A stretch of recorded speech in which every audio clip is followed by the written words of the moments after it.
To some breaking news this noontime. Maine's political season is picking up. A new poll just released is taking the pulse of voters in some of Maine's biggest races, and there is a lot to review today.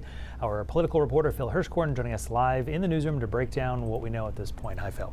Hey there, Brian. Well, this is a follow-up with the Pan-Atlantic Research Poll, one we reported on in December. And so let's start with the race drawing the most interest in Maine and across the country, our U.S. Senate race. In the Democratic primary, oyster farmer and military veteran Graham Plattner is favored by 46% of those polled. Governor Janet Mills, 39%, with 15% unsure or for someone else. Now, this is a 17% swing in their poll since December, when the poll had Mills up 10, and now she's minus 7. In a hypothetical matchup with the Republican incumbent Susan Collins, the poll has Plattner at 44% to Collins at 40%, with 16% unsure. On the other hand, the poll has Mills and Collins tied at 44%, with 12% unsure.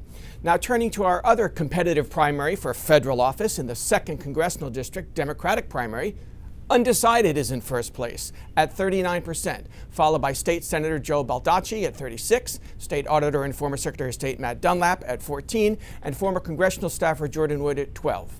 Looking at the top issues for Maine voters, cost of living is far and away number one. 41% say their top issue. Rounding out the top 5, taxes, housing, health care, and immigration. Speaking of immigration, a nearly even split among Mainers when it comes to ICE operations. 49% say they strongly support or somewhat support increased federal immigration enforcement, while 47% strongly oppose it or somewhat oppose it.